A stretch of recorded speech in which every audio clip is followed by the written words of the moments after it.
이원하 변호사의 사건 X파일. 계십니까? 누구시죠? 서울 용산경찰서입니다. 김정훈 씨 되십니까? 네, 그런데 무슨 일이시죠? 김정훈 씨 당신을 방화 및 살인 미수 혐의로 체포합니다. 당신은 묵비권을 행사할 수 있으며 변호사를 선임할 권리가 있고.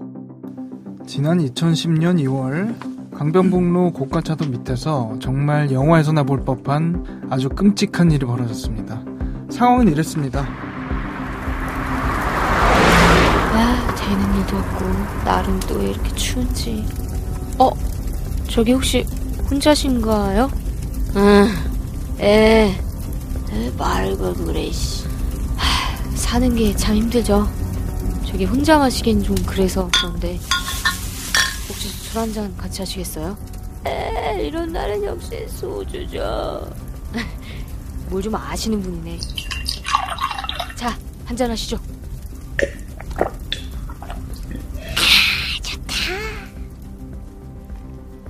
추운 겨울 갈 곳 없이 시내를 전전하던 노숙인 B씨 입장에서는 아마 소주 한잔 하자는 A씨의 말, 너무나도 달콤한 순간이었을 겁니다. 하지만 그 달콤했던 술 한잔에 자신의 생명을 맞바꿀 뻔했다는 사실은 아마 짐작하지 못했을 겁니다. 노숙인 B씨와 그에게 술 한잔을 건넸던 A씨 사이에 도대체 무슨 일이 있었던 걸까요? 사건 X파일, 저는 변호사 이원하입니다. 안녕하세요. 이원하 변호사의 사건 X파일, 저는 변호사 이원하입니다. 오늘은 로엘 법무법인 김현우 변호사와 함께합니다. 변호사님 어서 오세요. 안녕하세요. 김현우 변호사입니다. 오프닝에서 들려드린 이 사건 도대체 무슨 내용인지 궁금한 분들 많으실 것 같은데요. 오늘 다뤄볼 사건 파일은 바로 이 내용입니다.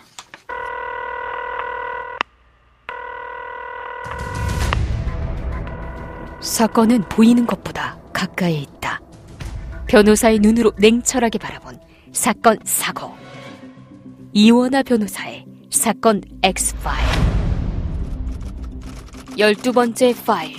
술 한잔에 맞바꿀 뻔한 목숨. 이 사건 좀 더 자세히 전해주시죠. 2010년에 발생한 사건인데요. 가해자인 A씨가 강변북로 고가 밑을 둘러보다가 노숙인 한 명을 발견해서 말을 걸어요. 나랑 술 한잔 하자고. 아마 술 친구 하자는 식으로 꼬셨을 것 같은데 노숙인 입장에선 사실 거절할 이유가 없고, 또 A씨가 차로 가서 마시자고 하니까 날도 춥고 해서 응했던 것 같은데, 노숙인은 추운 날씨에 급하게 술 마시다가 금방 만취했고, A씨는 갑자기 태도를 돌변해서 차에 옷까지 모아서 기름을 뿌리고 불을 질렀죠. 그 노숙인 B씨는 어떻게 됐습니까? 사망했나요? 다행히 살았습니다. 그때 강변북로 인근을 지나던 택시기사가 차에 불이 붙은 걸 보고 119에 신고했습니다. 피해자인 노숙인은 뜨거운 연기를 들이마시는 바람에 기도에 화상을 입기는 했지만 생명에는 지장이 없었다고 해요. 이 A씨는 왜 그랬던 겁니까? 노숙인과 무슨 사연이라도 있었나요? 당시에 A씨가 도박빚에 쫓기고 있었다고 합니다. 그래서 돈이 필요했는데 사망보험으로 큰 돈을 벌 수 있을 거라고 생각한 것 같아요. 근데 자기는 죽기 싫으니까 노숙인들, 특히 신원조회가 쉽지 않고 사회에서 관심을 갖지 않는 소외된 사람을 하나 찾으려고 했겠죠. 자신과 비슷한 사람을 찾으려고 한 거군요. 네, 맞습니다. 나이, 성별, 체격이 비슷한 사람을 불태워 죽이면 신원을 알아내기가 힘들 거라고 생각한 것 같습니다. 결국에 자신의 사망보험금을 대신 타개해줄 피해자를 물색한 것입니다. 시신바꿔치기를 해서 보험금을 타내려고 했다는 건데 이 보험금은 얼마나 되나요? 생명보험 4개에 총 8억 원에 달하는 보험금을 공범인 부인이 받도록 해뒀다고 합니다. 이 거액의 보험금을 받게 하려고 매달 80만 원이 넘는 보험료까지 내면서 치밀하게 준비했다고 하는데요. 지나가던 택시기사가 보지 않았다면 완전 범죄가 될 수 있었던 거 아닙니까? 네, 맞습니다. 변사 사건의 경우에 경찰에서는 우선 사망한 사람의 신원 특정을 해야 되기 때문에 DNA 조사가 가능한데요. 당시 차량의 옷가지를 모아 불을 놓는 수준이었기 때문에 시신이 완전히 소실될 가능성은 없어 보입니다. 그리고 혹시라도 만약에 이제 바로 확인이 어렵다고 해도 치아 상태나 지문 그리고 뼈 DNA 등 통해서 결국에는 신원이 드러나지 않았을까 합니다.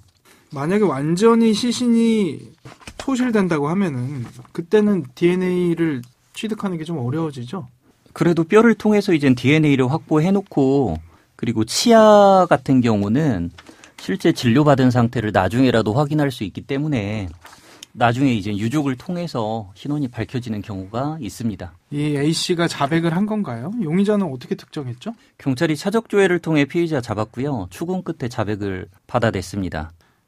그 자백을 했다고 하는데 그 혐의가 혹시 어떻게 되나요?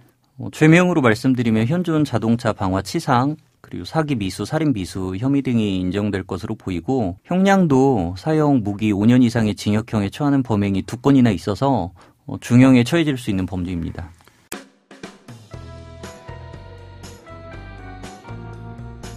변호사의 눈으로 범죄의 재구성. 이원하 변호사의 사건 X파일.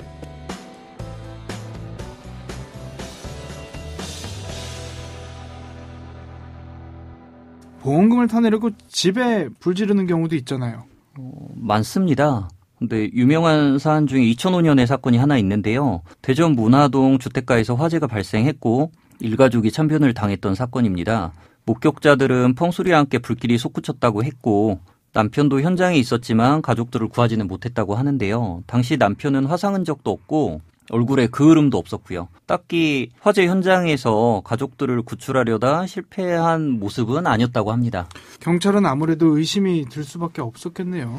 네, 맞습니다. 보통 주택가에서 화재가 발생하는 경우는 누전이거나 실수로 불이 옮겨 붙거나 실화죠 하는데 이 경우는 펑소리와 함께 불길이 솟구쳤다 이 상태예요. 그렇다면 사고가 아닐 수도 있다라는 생각을 하고 장례 절차 직전에 당연히 부검 절차를 진행하게 됩니다. 부검 결과는 어땠나요? 부검을 했는데 통상적으로 화재로 인한 사망은 당연히 살아있을 때 화재로 인한 호흡기 질환이 발생하는데 이 경우는 기도의 그을음이 당연히 나와야 됐습니다. 혈액에서도 일산화탄소 헤모글로빈이 다량으로 검출되었어야 하는데 그게 안 나왔습니다. 그럼 화재로 인한 사망이 아니다 이건가요? 그렇죠. 화재로 인한 사망의 가장 중요한 단서가 안 나왔습니다. 그러면 다시 원점으로 돌아가는데 사인을 다시 밝혀야 되잖아요. 네, 그런데 부검을 하면서 특이한 소견들이 나왔습니다. 위장에서 청산염 그리고 청산가리라고 하죠. 청산가리 중독 시에 확인할 수 있는 냄새가 났고 위부터 소장까지 내용물이 일부 액상 말고는 거의 비어 있었습니다. 그렇다면 공복 상태에서 아침에 물 마시고 얼마 안 돼서 사망한 것이 아닌가. 그리고 그 물 안에 청산가리가 들어있었던 것은 아닐까 하는 추정이 가능하죠. 살인사건이네요. 아직 단정할 수는 없지만 충분히 의심되는 상황입니다. 여기서 더 안타까웠던 점이 하나 있는데 막내 아들은 심하게 탄화가 되어서 사인을 밝히기가 어려웠는데 질식사 가능성도 배제할 수 없다라는 의견이 있었어요. 그리고 경찰에서 추가적으로 화재 현장에서 신호 흔적을 발견했어요. 결국 경찰은 부검 결과와 현장 감식 결과를 가지고 남편을 수사했고요. 남편이 사건 한 달 전부터 두 곳의 보험사에 생명보험을 가입하고 청산가리와 신호를 구입해서 보관했던 것을 알아냈습니다. 충격적인데요. 이 사람이 얼마나 치밀했냐면 가족들이 마신 물이 아내가 약수터에서 떠오는 물이래요. 거기에 청산가리를 탄 거고 아내랑 첫째는 물을 마시고 사망했는데 막내가 물을 마시지 않으니까 목을 졸라서 죽인 겁니다. 그 후에 출근해서 아내한테 전화를 걸기도 하고 아무렇지도 않게 퇴근한 척 PC방도 다녀왔다고 하더라고요. 보험금을 노리고 가족을 살해한다. 이 연쇄살인범 강호순도 그랬잖아요. 네. 강호순은 평소에도 보험 사기 한 방이면 된다라는 이야기를 자주 하고 다녔을 정도로 그 보험 사기에 능한 사람으로 알려져 있죠. 가장 중요한 사건이 바로 네 번째 아내하고 그 장모에게 술을 먹여 잠이 들게 한 뒤에 불을 질러 사망하게 하고 사망보험금을 편취한 사건입니다. 그렇게 받은 보험금도 결국에는 유흥비나 범행도구 구입하는 데 사용되었습니다. 강우순 케이스 같은 경우에 보험금을 실제로 타서 사용까지 했는데 방화로 인한 살인, 보험 사기 사건이었다는 거는 언제 어떻게 밝혀진 겁니까? 네 번째 아내의 사망 당시에도 경찰이 강우순을 의심했고요. 조사를 하기도 했는데 별다른 증거를 발견하지는 못했습니다. 이 당시에 유족들이 지속적으로 탄원서를 제출하기도 했고요. 그래서 추후에 강호순의 연쇄살인범 행이 이제 발각되고 수사 결과 드러난 게 이제 이번 보험 사기 사건이었습니다. 보험 사기 사건들을 살펴보면요. 정말 돈을 위해서 사람이 이렇게까지 할 수 있구나 하는 생각이 들어서 씁쓸해질 때가 많고 심지어 오늘 살펴본 보험 사기 케이스들 같은 경우에는 사기라는 말이 너무 가볍게 느껴질 정도의 강력 범죄들이거든요. 수법도 잔인하고 지능화되고 그런 느낌이 들고 하는데 강변북로 사건은 다행히 범행이 실패했지만 실제로 노숙인을 물색해서 자기 집으로 데려와서 수면제 탄 음료수 먹여서 죽이고 병원에서는 동생이 사망한 것처럼 시체 검안서까지 발급받아가지고 보험금 수령에 성공했던 사례도 있습니다. 이 사람들은 그 당시에 재판 과정에서 인터넷을 통해서 시체만 구했다, 이런 엽기적인 주장까지 했었다고 해요. 변호사님은 보험금 받자고 이렇게까지 하나 놀랐던 사례 어떤 게 기억나시나요? 보험 사기 사건에서 대표적인 사건이 하나 있는데 그 어민숙 사건이라고 있습니다. 당시에 20대 중후반의 나이밖에 되지 않았던 어민숙이 보험금을 타내기 위해서 끔찍한 생각을 하는데 가족들을 죽게 하거나 다치게 했습니다. 그 어민숙의 첫 번째 남편 그리고 두 번째 남편이 모두 실명했다가 사망했고요. 그 사이에서 태어난 딸, 아들도 모두 사망했습니다. 그 밖에 어머니, 오빠, 남동생 등이 실명, 화상 등으로 다쳤고 심지어 주변인들이었던 가사도우미 그 남편까지 화를 입었던 사건이 있습니다. 일각에서는 보험 사기에 대한 처벌, 양형 기준이 부족하다 이런 지적도 있는데 이 부분은 어떻게 보세요? 이런 지적 때문에 보험사기 특별법에 의해서 조금 더 강도 높게 처벌하는 게 현실입니다. 다만 아쉬운 점은 형법상 사기죄하고 보험 사기에 이제 5억 원 미만의 피해액이 발생한 경우에는 큰 차이가 없습니다. 그런데 보험 사기 같은 경우는 굉장히 계획적이고요. 그리고 조직적인 범죄입니다.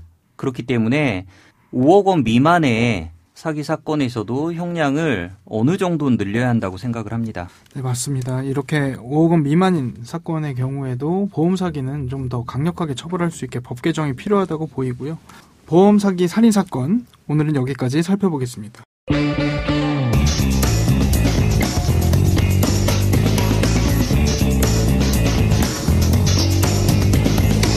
이완하 변호사의 사건 엑스파일, 오늘은 여기까지입니다. 끝곡으로 소수빈의 넌 쉽게 말했지만 들려드리겠습니다. 여러분은 모두 변호받아 마땅한 사람들입니다. 사건 엑스파일, 내일 뵙겠습니다. 여러분 고맙습니다.